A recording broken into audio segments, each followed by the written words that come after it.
जय जगन्नाथ पिला माने आमर आउ एक नुआ वीडियो को आपण मानक स्वागत। तो आज भिडियो रे आमे प्राबंधिक जे कि ओडिया प्रबंध साहित्यर आदि पर्व रे बेस ख्याति अर्जन करथिले तांको उपरे आलोचना करिबा, तांको प्रबंध उपरे आलोचना करिबा। ए वीडियो रे रहिछि तांकर समस्त प्रबंध जो गुडिक विविध प्रबंध संकलन स्थानित होइतिला।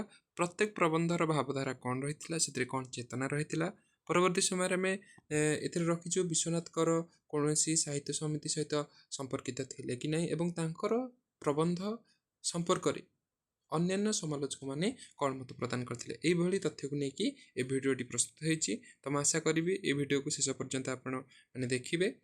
तो चलंतु आज रे ए वीडियो रे कौन सब तत्व और तथ्य रहिछि ताहा जानिबा। प्रथम जदि हम देखिबा तो ओडिया साहित्यर ओडिया प्रबंध साहित्यर आद्य आसथिबा विश्वनाथ करंकर गोटे मात्र प्रबंध संकलन रही जार ना हूँ विविध प्रबंध। यही प्रबंध संकलन रही 20टी प्रबंध। आम देखा 20टी प्रबंध को लेकिन प्रबंध संकलन प्रकाश पाई एवं यह 1986 मसीह प्रकाश पाऊँ कटक राय प्रेस। तो युड़िक सब इंपोर्टाट क्वेश्चन तो आपण मैंने खातार नोट कर नियंतु। तो यही जो प्रबंध संकलन 20टी प्रबंध है। प्रथम प्रबंध जो देखा स्वाधीन चिंता। तो यहाँ मुख्यतः क्वेश्चन आसे विविध प्रबंधर प्रथम प्रबंधर ना कौन। विविध प्रबंध जो संकलन रही तार प्रथम प्रबंधर ना हूँ स्वाधीन चिंता, जहाँकि आशा पत्रिकार प्रकाश पाई।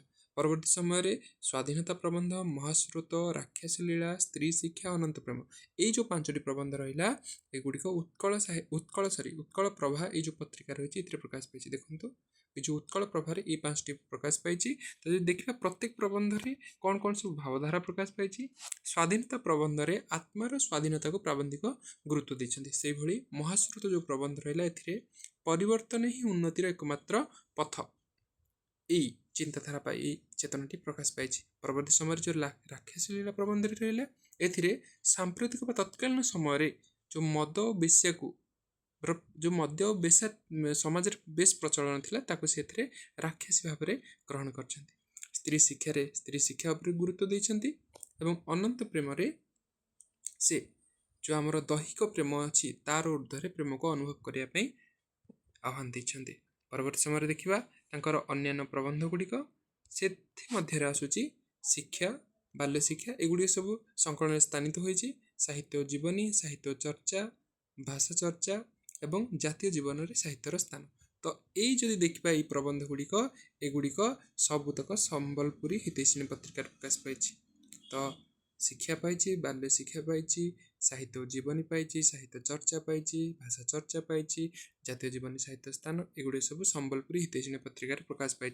शिक्षा और बाल्य शिक्षार से शिक्षा पर गुरुत्व देते। साहित्य और जीवन, साहित्य चर्चा साहित्य उपरे, भाषा चर्चा भाषा एवं साहित्य जातीय जीवन साहित्य स्थान से साहित्यर जातीय जीवन में कौन भूमिका रही से दर्शाई। परवर्ती समय अन्य प्रबंध गुड़िक एगुड़िक कौन सी पत्रिकार प्रकाश पाई से विषय आम सठिक भाव में तथ्य दे पारू ना। तेणु एगुड़िक आप केवल ना गुड़िक ही केवल रखीचु जहाँ भर अच्छी पुरातन इतिहास, साहित्य समालोचना, कचेरी भाषा एगुड़िक विविध प्रबंध संकलन में स्थान लाभ कर। परवर्ती समय अन्य जो प्रबंध गुड़िक रहा से गुड़िक हूँ भाषार अपव्यवहार, जहाँकि उत्कल हितैषिणी पत्रिका, उत्कल साहित्यर उन्नति, उत्कल हितैषिणी पत्रिका, रघुवंशर दिलीप, उत्कल हितैषिणी पत्रिका, गोटे उत्तर, उत्कल हितैषिणी पत्रिका, कवि उपेन्द्र भंज यह उत्कल हितैषिणी पत्रिका प्रकाश पाई। कवि उपेन्द्र भंज जो प्रबंध रहा यह क्यों विषय वस्तु नहीं रचित है यहाँ बारंबार परीक्षा आसे। तो आम मैंने जाचे जो 19 शताब्दी रे जो इंद्रधनु एवं बिजुली को नहीं जो कलह सृष्टि होची आधुनिक साहित्य एवं प्राचीन साहित्य। आम जाचे जे इंद्रधनु राधानाथ को विरोध करुला तो बिजुली विरोध करुला उपेन्द्र भंज को। तो से समय राधानाथ साहित्य एवं उपेन्द्र भंज साहित्य को लेकिन जो कलह सृष्टि होता एवं से ताकू लेकिन इंद्रधनु पत्रिका और बिजुली पत्रिका सृष्टि होता ताकू ये प्रबंध से स्थान देते। एवं जो देखा विविध प्रबंध रे गोटे उक्ति अच्छी जोटा कि बेस प्रसिद्ध उक्ति। से उक्ति हूँ पृथ्वी रे मनुष्य जिते प्रकार कार्य करे तन्मध्य लेखकर कार्य सर्वापेक्षा गुरुत्वर ये रही। परवर्ती समय ଏ ବିଶ୍ୱନାଥ କର ପ୍ରାବନ୍ଧିକ ବିଶ୍ୱନାଥ କରଙ୍କର ଯେହେତୁ ଓଡ଼ିଆ ସାହିତ୍ୟକୁ ଦାନ ଥିଲା, ଅତୁଳନୀୟ ଦାନ ରହିଥିଲା, ତ ବ୍ୟାସକବି ଫକୀର ମହନ୍ତଙ୍କୁ ପ୍ରଶଂସା କରିଛନ୍ତି କେଉଁଥିରେ ତାଙ୍କର ଭ୍ରମଣ କାହାଣୀରେ, ଯାହାକି ହେଉଛି ଉତ୍କଳ ଭ୍ରମଣ। ଆମେ ଜାଣିଛୁ 1892 ମସିହା ବେଳକୁ ପ୍ରକାଶ ପାଉଛି ଉତ୍କଳ ଭ୍ରମଣ କାହାଣୀ ବା ଉତ୍କଳ ଭ୍ରମଣ। ତ ସେଇଥିରେ ସେ ବିଶ୍ୱନାଥ କରଙ୍କ ପ୍ରଶଂସା କରି କହିଛନ୍ତି ଯେ ଓଡ଼ିଶାର ଯୋଗ୍ୟ ପୁତ୍ର ଆହେ ବିଶ୍ୱନାଥ, ମାତୃସେବା ବିଷୟରେ ଦେଇଅଛ ହାତ, କେତେ ଦିନ ହେଲା ପାଇବାର ବଡ଼ପଣ, ଲେଖି ଲେଖି ଲୋକ ସିନା ହୁଅନ୍ତି କରଣ। ଏଭଳି ଭାବରେ ସେ ତାଙ୍କର ପ୍ରଶଂସା ଗାନ କରିଛନ୍ତି। ପରବର୍ତ୍ତୀ ସମୟରେ ଯଦି ଦେଖିବା ସେ କେଉଁ ସାହିତ୍ୟ ସଭା ସହିତ ବା ଅନୁଷ୍ଠାନ ସହିତ ସମ୍ପର୍କିତ ଥିଲେ, ତ ବିଶ୍ୱନାଥ କରଙ୍କ ଇଙ୍ଗିତରେ ବା ତାଙ୍କ ଆଦର୍ଶକୁ ଅନୁସରଣ କରିକି କେତେକ ଓଡ଼ିଆ ଯୁବକ କ'ଣ କରିଥିଲେ, ଗୋଟେ ସାହିତ୍ୟିକ କ୍ଲବ ବା ଅନୁଷ୍ଠାନ ପ୍ରତିଷ୍ଠା କରିଥିଲେ, ଯାହାର ନାଁ ହେଉଛି ସାନ୍ଧ୍ୟ ସମିତି। ତ ଏଇଟା ହେଉଛି ମୋଷ୍ଟ ଇମ୍ପୋର୍ଟାଣ୍ଟ।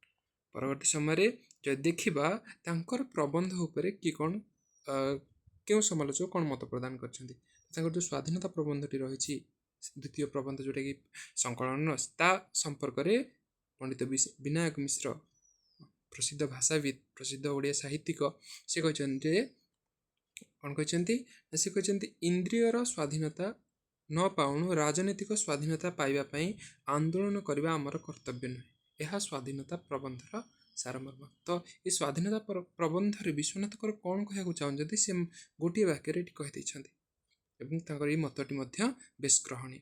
ପରବର୍ତ୍ତୀ ସମୟରେ ଯଦି ଦେଖିବା ବିଶ୍ୱନାଥ କର ଯେଉଁ ଅଛନ୍ତି, ତାଙ୍କ ପ୍ରବନ୍ଧର ମୌଳିକତା କ'ଣ, ସ୍ୱାତନ୍ତ୍ର୍ୟ କ'ଣ, ତ ତାଙ୍କର ଗଦ୍ୟଶୈଳୀ ଥିଲା ନିରଳଙ୍କୃତ, ମାନେ ଆଡ଼ମ୍ବରପୂର୍ଣ୍ଣ ନୁହେଁ, ତର୍କସିଦ୍ଧ, ଅର୍ଥାତ୍ ଯାହା କିଛି କହୁଥିଲେ ତାହାର ପ୍ରମାଣ ମଧ୍ୟ ଦେଉଥିଲେ, ସ୍ପଷ୍ଟ ବିଷୟବସ୍ତୁରେ କୌଣସି ଦୁର୍ବୋଧ୍ୟତା ନାହିଁ ଏବଂ ବଳବାନ ବା ଶକ୍ତିଶାଳୀ, ଅର୍ଥାତ୍ କୌଣସି ବିଷୟ ତାଙ୍କର ଏତେ ଦୁର୍ବଳ ମଧ୍ୟ ନୁହେଁ, ସେଥିରେ କୌଣସି ପ୍ରୟାସର ଚିହ୍ନ ନାହିଁ। ଏବଂ ବିଶ୍ୱନାଥ କର ଏଇ ଜିନିଷଟିକୁ ମତ ଦେଉଛନ୍ତି କି ନା, ଦେଉଛନ୍ତି ବୃନ୍ଦାବନ ଚନ୍ଦ୍ର ଆଚାର୍ଯ୍ୟ। ତିନି ମତ ଆମେ ଦେଖିଲେ, ଗୋଟେ ବିନାୟକ ମିଶ୍ର ଦେଉଛନ୍ତି, ଆଉ ଗୋଟେ ବୃନ୍ଦାବନ ଚନ୍ଦ୍ର ଆଚାର୍ଯ୍ୟ ଦେଉଛନ୍ତି। ବିନାୟକ ମିଶ୍ର ଦେଲେ ତାଙ୍କ ସ୍ୱାଧୀନତା ପ୍ରବନ୍ଧ ବିଷୟରେ ଏବଂ ବୃନ୍ଦାବନ ଆଚାର୍ଯ୍ୟ ଦେଉଛନ୍ତି ତାଙ୍କର ଗଦ୍ୟଶୈଳୀ ବିଷୟରେ। ତ ଏଇଭଳି ଭାବରେ ଏ ଭିଡ଼ିଓରେ ଏତିକି ତଥ୍ୟ ରହିଥିଲା। ମୁଁ ଆଶା କରୁଛି ତାଙ୍କର ପ୍ରବନ୍ଧ ସଂକଳନରେ ରହିଥିବା ସମସ୍ତ ପ୍ରବନ୍ଧ ଏବଂ ସେଥିରେ କେଉଁ ଚେତନା ରହୁଛି, କେଉଁ ପତ୍ରିକାରେ ପ୍ରକାଶ ପାଉଛି, ତାହା ଆପଣ ଭଲ ଭାବରେ ବୁଝିପାରୁଥିବେ। ତ ଏଇଭଳି ଭିଡ଼ିଓ ପାଇବା ପାଇଁ ଆମ ସହିତ ଯୋଡ଼ି ହୋଇ ରହିଥାନ୍ତୁ, ଆମ ଚ୍ୟାନେଲକୁ ସବସ୍କ୍ରାଇବ୍ କରିଦିଅନ୍ତୁ ଏବଂ ସାଙ୍ଗସାଥିମାନଙ୍କ ସହିତ ମଧ୍ୟ ସେୟାର କରିଦିଅନ୍ତୁ। ଧନ୍ୟବାଦ।